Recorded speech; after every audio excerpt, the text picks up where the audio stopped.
The year was 1305, and the streets of London resonated with the shouts of merchants selling their goods, along with the sound of horses' hooves striking the cobblestones. However, on this solemn morning, a different noise would soon dominate the atmosphere: the uproar of a bloodthirsty crowd assembling to witness one of the most infamous executions in history. The man destined to face death was William Wallace, a Scottish knight who had boldly stood against the English monarchy and rallied his fellow countrymen to resist foreign domination. Like history with a twist. Hit like and subscribe before we start. What unfolded at that moment was far more than a mere execution. It was a meticulously planned spectacle of cruelty intended not only to end a life, but to obliterate the man and everything he symbolized. Popular culture, shaped by cinematic portrayals and romanticized stories, has softened Wallace's last moments into something almost heroic, a swift death for a courageous figure. Yet the truth was far darker and unimaginably savage. King Edward I, known as Longshanks, had devised Wallace's punishment not just as vengeance, but as a powerful message meant to reverberate through the ages. This death was crafted to be so gruesome, so public, and so thoroughly recorded that it would warn anyone who might dare to oppose English rule. The chosen sentence was hanging, drawing, and quartering, an extreme penalty reserved exclusively for traitors, representing the peak of legal cruelty in medieval England. This was not merely about ending a life. It was about the total annihilation of human dignity, the complete destruction of hope, and the creation of a spectacle so horrifying that it would linger in the collective memory of Scotland for countless generations. Today, we remove the layers of legend to reveal the harsh truth of William Wallace's last moments. To fully grasp the terror of Wallace's execution, we first need to understand the environment that shaped it. Medieval Scotland in the late 13th and early 14th centuries was a land torn between freedom and domination, where the idea of a nation was still evolving, and loyalty was often driven by necessity rather than emotion. The Scottish Wars of Independence had erupted after a crisis of succession, and Edward I seized the chance to impose English rule directly. He saw the Northern Kingdom not as an independent land, but as a rebellious territory needing control. William Wallace rose amid this turmoil, not as a nobleman thirsting for power, but as a humble landowner, fueled by personal grief and patriotic anger. His family had endured suffering under English rule, and when he took up arms at Stirling Bridge in the year 1297, he did so with the rage of a man who had lost everything and the hope of a man who envisioned a free Scotland. His triumph was more than a military success. It was a powerful symbol that English cavalry could be overcome, and that Scottish independence was achievable. Edward I, known for his brutal crackdown on Welsh resistance, was not a ruler who allowed rebellion to go unpunished. The expulsion of Jews from England lasted a long time. Shanks realized that rebellion was similar to a fire because it could spread rapidly if it was not completely put out. Wallace's victory needed to be not only undone, but also turned into a warning tale. The English king had to prove that opposing his power would bring consequences so harsh that future generations would think twice before even considering defiance. The political atmosphere in 1305 was key to understanding Wallace's outcome. By that moment, most Scottish nobles had accepted Edward's dominion, seeing compromise as better than destruction. Wallace's ongoing opposition made him more than just an adversary to England. He became a source of shame for the Scottish elite, who had chosen to yield. His capture became a top priority for reasons beyond military concerns. It was a political necessity. His very presence questioned the validity of Scotland's surrender. The search for William Wallace continued for several years, involving a large network of spies, informers, and traitors. Edward II put a large reward on Wallace's capture, while the English government in Scotland worked methodically to cut him off from any allies. The trap gradually closed as former friends abandoned him, driven by fear, greed, or simply a wish to survive in a world where being connected to Wallace meant certain death. The betrayal came, as it often does in such tales, from inside. This happened in August 1305. William was likely captured near Glasgow due to the betrayal of Sir John Emmet, a Scottish knight who had sworn loyalty to English rule. The precise details remain a topic of debate among historians, but the result was undeniable. The man who had become the emblem of Scottish defiance was now under English control. His capture sparked celebrations in London, hailed as a major triumph. However, for Edward IV, this was merely the start of the humiliation he planned for William. The journey from Scotland to London served as its own form of torment, aimed at shattering William's resolve before facing his final sentence. Bound and guarded, he was paraded through various English towns where crowds gathered to witness the notorious Scottish rebel. This was psychological warfare, executed with careful intent, turning a hero into a public spectacle, a leader into something strange and exposed. By the time William arrived in London, he had already suffered weeks of degradation, yet his trial was only beginning. The trial of William was a sham, a legal charade that fulfilled a crucial propaganda role for the English crown. Held on the 23rd of August in the year 1305 at Westminster Hall, the proceedings were carried out in Latin, a language William probably did not comprehend. He faced charges of treason, murder, sacrilege, arson, and various other offenses against the English crown. The irony did not escape those at the time. William was accused of betraying a king he had never recognized as his rightful ruler. When confronted with these accusations, the injustice was clear. William was given the chance to speak and reportedly declared he could not be guilty of treason against Edward I because he had never been Edward's subject. This bold reply sealed his fate, although in reality the verdict had already been decided. The trial was merely a spectacle intended to cloak a foregone conclusion with the appearance of legality.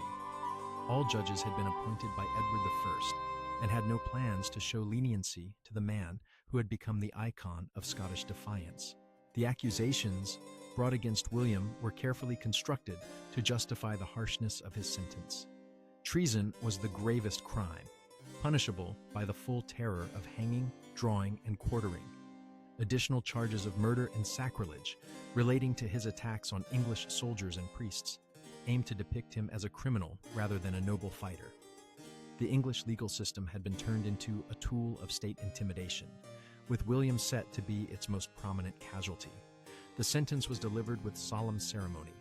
William was to be dragged through the streets of London, hanged by the neck but cut down before death, disemboweled alive, beheaded, and finally, his body divided into 4 parts. Every part of the punishment carried deep symbolic significance. The dragging represented disgrace, the hanging the rejection by divine grace, the disembowelment spiritual corruption, and the quartering the total annihilation of his being. This was no ordinary execution, but a calculated display of terror.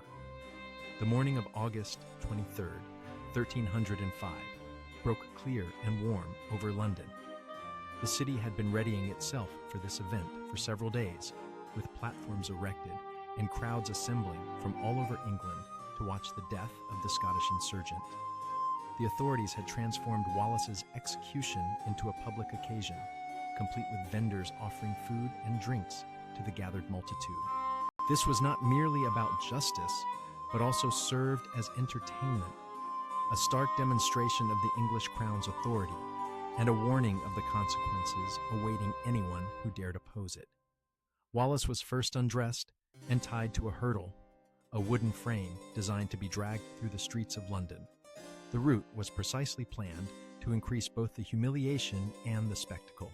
Starting from the Tower of London, where he had been imprisoned, the procession moved through the busiest parts of the city to ensure that the largest possible audience witnessed his degradation. The cobbled streets tore at his flesh as he was hauled behind horses, leaving a trail of blood marking his last journey. The crowds lining the streets were composed of a mix of curious onlookers, English loyalists, and those who simply enjoyed watching others suffer. Medieval executions were public occasions, doubling as entertainment and as powerful reminders of royal authority. The spectators jeered and hurled refuse at Wallace as he passed, their conduct encouraged by the authorities who wanted to make certain that his final moments were as harrowing as possible. This was a form of state-approved cruelty carried out on an enormous scale, designed to humiliate to the utmost degree. The procession advanced slowly, allowing ample time for the crowds to assemble and for Wallace's agony to be extended. Eyewitnesses of the period recall him remaining conscious throughout this torment, his gaze fixed on some faraway point, as though perceiving something beyond the immediate horror of his predicament. Whether this reflected defiance, acceptance, or mere shock remains a mystery. Yet witnesses emphasized that he never cried out or pleaded for mercy, a detail that later became a crucial part of his legend. At Smithfield, London's customary execution site, a scaffold had been built specifically for Wallace's death. The audience here was even more numerous and lively than along the route, with merchants selling pies and ale to those who had secured the prime viewing spots many hours earlier. The festive and noisy atmosphere was intentional. English authorities sought to frame Wallace's execution not as a martyr's sacrifice, but rather as a spectacle celebrating English law and dominance. The executioner, a professional likely experienced in numerous such acts, began his task with practiced precision. Wallace was first hanged by the neck, but the rope was placed in such a way to cause strangulation instead of a swift death through neck breaking. The crowd observed as he fought for air, his face turning a deep purple, and his body convulsing in the universal silent agony of death by suffocation, yet just as consciousness. As his strength began to wane, he was still alive, fully aware of everything happening to him. What followed became the most dreadful part of the entire ordeal. While William remained conscious, the executioner started the gruesome task of removing his organs. With a sharp blade, he sliced open the abdomen and carefully pulled out each internal organ, one after another. Eyewitnesses recorded that the victim's screams were unlike anything they had ever encountered, a sound echoing the deepest agony of human experience. The executioner displayed every organ to the crowd before casting it into a fire prepared specifically for this purpose. The burning of William's entrails was a deliberate act steeped in medieval symbolism. In that era, the bowels were believed to be the seat of emotion and compassion. By burning them, as William observed, the executioner symbolically eradicated his humanity, reducing him in the eyes of onlookers to something less than human. The stench of burning flesh and organs filled the air, intensifying the horror of the nightmare unfolding before everyone. Throughout this horrific process, William stayed conscious with his eyes open, fully aware, even as his body was mercilessly destroyed. Some reports indicate he even continued to speak, though what he uttered has been lost to time. The executioner's expertise lay not only in inflicting extreme pain, but also in prolonging William's agony. Death was intended as a final release, not the end of his suffering. At last, the executioner acted without delay. To finish his gruesome task, William's head was cut off with a single clean strike of a sharp axe, finally ending his agony. However, even in death, the disgrace persisted, as the severed head was lifted for the crowd to witness blood still oozing from the wounded neck before being placed aside for future exhibition. The body was then divided into 4 parts, each piece displayed to the onlookers, resembling cuts of meat in a butcher's shop. The handling of William's remains was as deliberate and calculated as the execution itself. William's head was soaked in tar to preserve it, and then positioned on a spike atop London Bridge, where it stayed for many years, serving as a harsh warning to anyone daring to oppose English rule. The 4 quarters of his corpse were dispatched to various Scottish towns, including Newcastle, Berwick, Stirling, and Perth. These parts were publicly exhibited, reminding people of the dreadful fate awaiting rebels. This scattering of William's body was not mere cruelty, but a strategic political statement. Each fragment sent a strong message to the local communities, acting as a tangible symbol of English dominance and the severe consequences of defiance. The English recognized that symbols had power comparable to armies, and William's dismembered remains became a representation of their control over Scotland. The immediate result of this brutal execution was precisely as Edward I had intended, The savage display accomplished its goal with Scottish opposition appearing to weaken and falter under the weight of such a merciless reminder. The sight of such an overwhelming display of English authority caused many supporters of Wallace to either escape the country or accept English control. Believing that no cause was worth enduring such a terrible death, the execution effectively turned a symbol of defiance into a deterrent against rebellion. However, Edward I misjudged the Scottish reaction to Wallace's martyrdom. Instead of quashing the resistance, the cruel nature of Wallace's death only intensified it. The sheer horror of his execution became a powerful call to arms for those unwilling to submit to English rule. Robert the Bruce, who would later ascend the Scottish throne, was reportedly inspired to act by witnessing the scene of Wallace's demise. He saw in it the true face of English governance. The way Wallace died also shaped the future tactics of Scottish fighters. The message was unmistakable. Being captured by the English brought unimaginable torture and disgrace. This understanding fueled a more desperate and resolute form of combat, where Scots preferred to die in battle rather than surrender. Wallace's execution fostered a mentality of no mercy, where neither kindness nor leniency was expected or granted. The political effects reached far beyond Scotland's borders. Other European nations observed Wallace's execution with a mix of fascination and horror.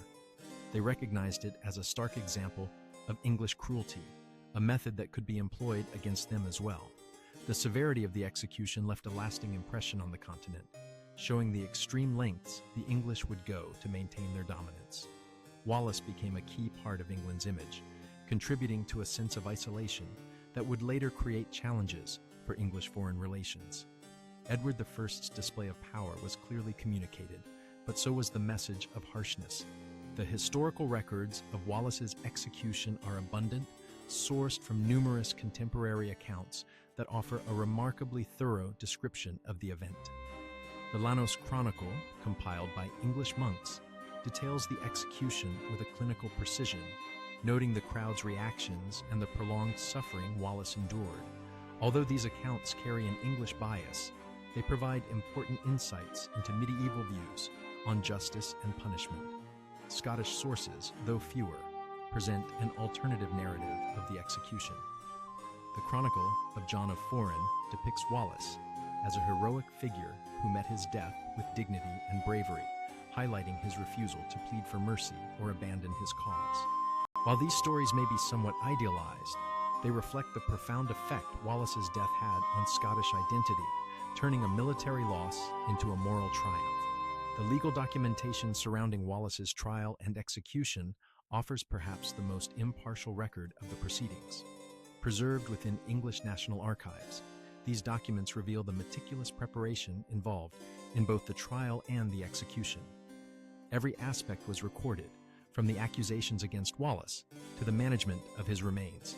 The English authorities appeared fully aware of the historical importance of their actions. Eyewitness testimonies from both English and Scottish onlookers add further depth to the account of the execution. Some depict the crowd as wildly eager for blood, while others highlight the calm and dignity that William Wallace maintained as he faced his fate. These differing viewpoints underscore the multifaceted nature of the event and its varied significance for distinct groups. The impact of William Wallace's execution extends well beyond the immediate political aftermath of his demise.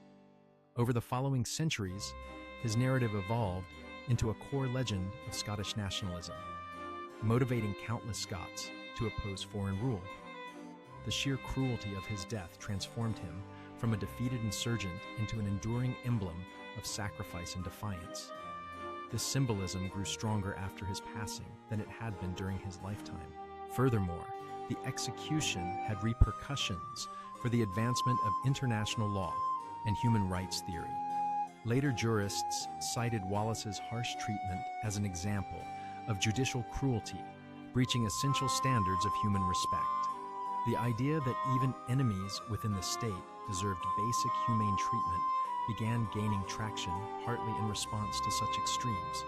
The cultural resonance of Wallace's passing is evident in the various artistic expressions it inspired over the years. From medieval songs to contemporary cinema, his tale has been retold through multiple mediums, reflecting the lasting power of his legacy. The story has been passed down through countless generations, each time uncovering new significance in his sacrifice. The scene of the execution, in particular, turned into a powerful emblem of the clash between oppression and liberty, despotism and fairness. The psychological effect on the Scottish people was deep and enduring. William's execution inflicted a collective trauma that wove itself into Scottish cultural identity, forming a shared remembrance of suffering which united the nation in ways that military triumph alone could not accomplish. The horror of his death transformed into a source of resilience, demonstrating that certain principles were worth enduring pain for, and dignity could be upheld even amidst the utmost humiliation. The method used for William's execution, hanging, drawing, and quartering, was more than just a punishment. It conveyed a message about the medieval legal system and the dynamics between ruler and subject. This brutal form of execution was reserved for traitors, individuals who had broken the sacred trust between monarch and subject. By applying this to William, Edward the Fine was clearly stating that every inhabitant of the British Isles was his subject, whether they accepted it or not. The public nature of the execution was equally important. Medieval justice functioned as a spectacle meant to strengthen social ranks and political power through dramatic performances. William's execution became perhaps the most intricate such display of its time, involving not only the physical dismantling of the victim, but also the psychological assault on those witnessing it. The audience was not simply observing justice being carried out, but actively taking part in a ceremony that displayed the authority of the state. The meticulous recording of the execution demonstrates that the English officials were aware they were creating a moment of historic significance. Every aspect was carefully noted, from the beginning of the parade to the treatment of the remains, showing that this event was meant to remain in collective memory. The execution went beyond punishment for Wallace. It was about crafting a story designed to advance English interests for many generations ahead. It is important not to ignore the international implications of the execution. During the medieval period, Europe was closely connected, with information spreading rapidly and reputations holding great importance. William Wallace's death was witnessed by representatives from other countries and reported throughout the continent. This contributed to England's image as a nation ready to employ severe tactics to uphold its authority. Such a reputation would leave a lasting impact on diplomatic relations for many years. When we consider the brutality of William Wallace's death, we face difficult truths about humanity and the wielding of power. The spectators who gathered to witness his suffering were not cruel beings by nature, but ordinary individuals conditioned to accept and sometimes even take pleasure in the methodical destruction of a fellow human. Their excitement at the event exposes the potential for inhumanity within civilized society when such behavior receives official endorsement. Approving the execution also reveals how swiftly the extraordinary can turn into the ordinary. The executioner who tore apart Wallace was a professional expert in the craft of extending agony. Those officials who arranged the event were bureaucrats adhering to set protocols for handling traitors. The acceptance of extreme brutality is possibly even more unsettling than the cruelty itself, implying that civilization is more delicate than we might imagine. The change of Wallace from insurgent to martyr highlights the unpredictable character of political symbolism. Edward the Found intended the execution to show the uselessness of rebellion, but instead it forged a strong emblem of the honor in sacrificing for one's beliefs. The very excessiveness of the execution contributed to its failure as a warning. The horror was so absolute that it rose to the level of the sublime, going beyond its initial aim to represent something greater. The lasting fascination with Wallace's tale reflects our desire for champions who represent our highest values, especially when facing extreme suffering. His execution reminds us that the greatest triumphs may be moral rather than military. That dignity can persist even when all else is taken away, and that the human spirit can prevail even at the moment the body is destroyed. The story of William Wallace's execution is ultimately a narrative about the cost of standing firm in one's principles. Freedom and the price of standing up for one's beliefs in our comfortable modern society is often overlooked. It is easy to forget that the rights we enjoy today were paid for with the suffering and sacrifices of those who lived long ago. William's brutal death acts as a powerful reminder that liberty is not something achieved without cost, and that those who benefit from it bear a duty to remember and respect the sacrifices made by the fallen. As we encounter our own struggles to protect freedom and human dignity, William's experience remains deeply significant. Although the tactics have evolved, the core conflict between tyranny and freedom persists. His execution tells us that certain values are worth enduring pain for, and that some causes justify the ultimate sacrifice. Every generation faces the decision to balance liberty with security on its own terms. The blood-stained streets of medieval London still resonate with the truth that some ideals demand any price, and that the human spirit, even when severely tested, can motivate others to continue the fight well into the night. We've got more untold history coming. Subscribe so you